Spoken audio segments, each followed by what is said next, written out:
Hi, in this video, I would like to speak about the reasons for ESOPs. As we know, it's a topic that is related to the private sector, and as I have invoked before, it is related to the work of intelligence, peacekeeping, and peace building, and counterterrorism interdependently. Because as far as you have economic development with the contribution of the private sector through the SDGs, you're gonna, of course, have a better stability, and or they will contribute to the factors that I just invoked. Very important to mention that this is a global issue. I will speak mostly about the leadership of the United States as a member state with the contribution of the private sector through the UNA USA context. But at the level of the United Nations, it's very important to mention that the STI forum held by the UN ECOSOC, the UN DESA, and the DGACM is going to be held soon, and they will discuss several issues such as global solutions. And the report of this STA forum will also impact the following month's high level political forum organized at the United Nations as well. So, to get back here to the topic that I want to speak about, I would like to start with 12 bogus reasons not to do an ESOP, and then I will speak about 7 good ones. So, the ESOP is to remind, as I spoke about it before in an audio podcast, can be an ideal business transaction solution for many business owners, providing a way to preserve their legacy with the first the employees and the second the community, and get a fair price, retain a role in the company if they like, and also get unmatched tax benefits in the process. But while ESOPs are not right for many companies over the years, we believe that the unconvincing or downright incorrect reasons not to do an ESOP are existent. Unfortunately, too many business owners decide not to do an ESOP based on these bogus rationales. The goal is not to convince anyone to implement an ESOP, but to help people make a well-informed, sensible decision. With that in mind, there is, of course, the reasons that I'm going to mention. That basically why not to do an ESOP is just wrong, followed by 7 legitimate reasons. So the first one I want to speak about is 12 bogus reasons not to do an ESOP.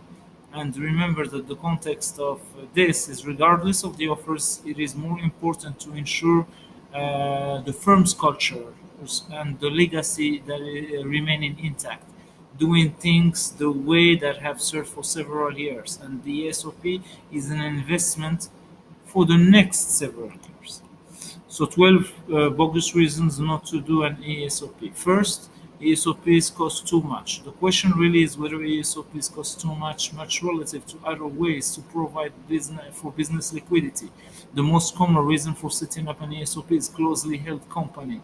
An ESOP will probably cost 80,000 to 250,000, mostly in the lower part of this range to set up and run the first year, and for most companies with less than few hundred people from 20,000 to 30,000 annually.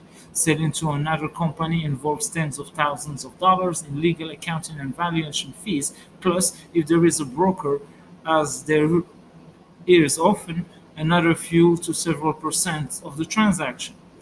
Only half of the companies that are large enough to do an ESOP but try to sell to an outsider end up being sold, and almost always with a variety of contingencies.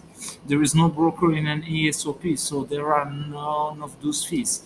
And the sale is not contingent. Seller to an ESOP can get substantial tax benefits unavailable in other sales. So for most sellers, all but the smallest companies, an ESOP is actually much cheaper than selling some other way. Setup fees can be more in a few cases, depending on financing sources and whether independent fiduciaries are required. Second, ESOPs are too complicated. Again, the question is compared to what? And it's very important to understand that selling to another buyer is an enormously complex process, usually carrying a variety of contingencies. ESOPs are complex too, but not more so. The third reason, the ESOP cannot match what other buyers will offer because it will pay what an appraiser determines as a financial buyer would pay, such as an individual investor or private equity company, but not what a synergetic buyer, such as a competitor, might offer. However, the ESOP pay cash. Outside buyers often pay partly in cash and partly in an earnout. There might be financing or personal contingencies in cash on the sale, such as requiring the seller to stay or leave. And other buyers also cannot offer the opportunities the ESOP does for the seller to defer capital gains tax on the sale. Factoring all this, only a small minority of sellers can get a meaningfully higher price selling to another buyer. The fourth reason management must share financial information and governance with employees. So there is no requirement to share financial information. Companies need only to provide annual account statements indicating the total value of the account, vesting status, and stock value. The most effective ESOP companies are open book, but it is their choice to do thus. The ESOP is governed by a trustee appointed by the board. Employees can get involved in management or corporate issues only if the company wants them to do this. Fifth reason, the employees don't have the funds to buy the company. So employees in an ESOP do not use their own funds to buy the companies. The ESOPs are funded by corporate pre-tax contributions to the employee stock ownership trust. There can be annual discretionary cash contributions to buy shares each year, or the trust can borrow money to buy shares, with the company making tax-deductible contributions to pay off the loan. Six, ESOPs are too risky for employees. ESOPs are not diversified, at least in their early years. But having an ESOP does not preclude the company from having a 401k plan or any other kind of retirement plan. The company may at least temporarily suspend any match or contribution to these other plans, but employees can still make contributions. Employees do not pay for the stock in the ESOP, so they only risk potential gains. In long-term ESOPs, employees can start to diversify within the plan. Seventh, ESOPs work only in certain industries, so it depends of the companies, it depends on the industry, it depends on the monograph. Eight, bank credit for an ESOP loan is not available. ESOP's loans have a very low default rate, so banks that have some experience in this area typically will view them more favorably than other highly leveraged transactions. If bank credit is not available, however, sellers can finance the sale directly by taking a note and with the ESOP paying an equivalent arm's length interest rate. Ninth, companies have to keep repurchasing their own shares. That is true in closely held companies. By law, at some point after ESOP participants leave a closely held company, the company has to make sure the shares can get repurchased, either by the company or the ESOP, or less often, someone else. By any closely held company has a 100% repurchase obligation all the time. ESOPs are no different. If employees buy shares directly, such as in management buyout, they too will want liquidity for their share at some point. The difference is that with the ESOPs, repurchase occurs in smaller bites every year with other ownership arrangements when owners want to sell the company either finds another buyer or liquidates. Tenth, younger employees are more concerned with the short-term cash than with potential retirement benefits. Extensive academic research has shown that demographics based on age, seniority, education, income, and position are not predictors of employee reactions to ownership. 11th, ESOPs are difficult for employees to understand and appreciate. The answer here they can be if companies don't make the effort, but they can be explained if you do, and if you create a true ownership culture at your company, and it will perform significantly in time better. 12th, people think that the ESOPs companies do not perform well. So the evidence point says that it's in exactly in the opposite direction. The ESOP companies grow 2 to 3% faster than would have been expected without an ESOP, and have lower turnover and a 2.5% higher productivity. Profit data per se are not available for closely held companies because they do not disclose it, but there are lots of proxies. In the United States, the National Bureau of Economic Research has concluded that ESOPs are significantly correlated. In other words, it's very important to understand that there is an ownership culture. The companies that combine ESOPs with that, they share financial information and get people involved in work level decisions, and this will contribute, according to research, to 6 to 11% growth per year, faster than would have been expected. Companies with top-down cultures grow more slowly post-ESOP than would have been expected.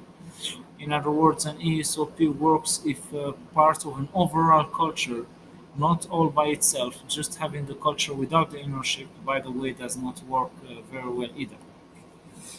Now, good reasons not to do an ESOP. I synthesized seven of them. The first one, there is a synergetic buyer willing to offer a very substantial premium. If price is the primary concern for an owner and there is a synergetic buyer willing to pay a significant premium, an ESOP may be a wrong choice. Several factors come to play here. First, the seller must be looking to get out entirely. Some sellers only want to sell part of their ownership, or there may be one or more owners who wants to sell and one or more who do not. Second, the premium must be large enough to offset the ability of a seller to an ESOP that meets the basic requirements. The ESOP owns at least 30% after the sale. The company is or converts to a C corporation. The company is closely held and the owner has held the stock for 3 years. That's a figure of case. All this is related to deferred taxations on the gain by reinvesting in other securities. And then third, the buyer's offer must not contain unacceptable contingencies or uncertain financing. The second reason here, the company is too small. ESOPs typically cost 80,000 or more for every small companies to set up.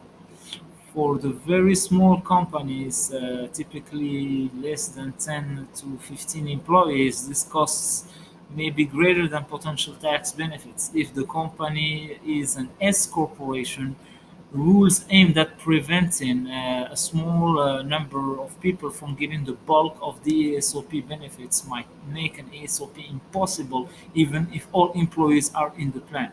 The company could convert to C status, however. Third, there is no successor management. If the seller is the key manager, capable successor management must be in place to obtain an outside loan as well as to help assure that the company will be able to pay for the plan over time. Fourth, the payroll is not large enough. In rare cases where the value of the company relative to the size of the payroll is very large, limitations on how much can be contributed annually to the ESOP may make it very impractical to buy vis-a-vis a substantial percentage of the company. Fifth, the company is not profitable enough to afford the contributions. When an ESOP is buying out an owner, the cost is non-productive expense. Companies need to access whether they are the available earnings for this, they have it or not. ESOPs are not usually good choices for struggling companies. Sixth, management is not comfortable with the idea of employees as owners. While employees do not have to run the company, they will want more information and more say. Unless they are treated this way, research shows they may be demotivated by ownership. Family members or specific executive, that's the seventh reason. It's when family members or specific executives wants a major share of the company. So an ESOP cannot be used to transfer ownership to specific people. ESOP rules require that contribution be allocated based on relative compensation up to in 2018 $275,000 or more for level formula. Moreover, everyone has worked who has worked for 1,000 hours in a 12-month period must be in the plan, with certain exceptions, such as employees covered by a collective bargaining agreement. So family members and more than 25% owners cannot get allocations of any shares subject to the capital gains deferral. Individuals can buy or within reasonable limits be given shares outside the ESOP or be given equity rights such as stock options or stock appreciation rights. If the goal is to transfer most of the ownership to a select group, then an ESOP is not appropriate. So this is very important, and why your advisors may be misleading you. There are some few reasons here that I could invoke. They have maybe limited knowledge. So while the honorable thing to do when you have limited information is to tell your clients that they want to get some other opinions from people more knowledgeable in the field, there is a natural tendency to want to see in more experts than you actually are. And this is a very big issue. Second one, they had a client or two with an ASOP that did not work out. Personal experience has a strong emotional pull. The stories we know can be much more powerful than rearms data or expert opinion. They fear losing you as a client. This is especially true if the advisor is a business broker and they make their money by finding a buyer other than a ESOP. So the SOP do not involve finder fees, which usually are percentage of the transaction charged for locating a buyer. If you had more than one broker, you have to tell, even though the client was a very good ESOP feed, they could not recommend any ESOP brokers, and these investment bankers can be paid. However, for actual services, they provide advice, such as attorneys, accountants, and may worry if you do an ESOP and you will seek specialized advisors, not them. It's it's not that most of these people that are intentionally misleading you. It's just that the pool of their own self-interest may make them see the world differently. So again, this is to summarize, is to present a very uh, effective factor for the private sector to blossom in the future. And the recommendation should stay onto the path of the solutions because that could lead to a better outcome. Stay tuned.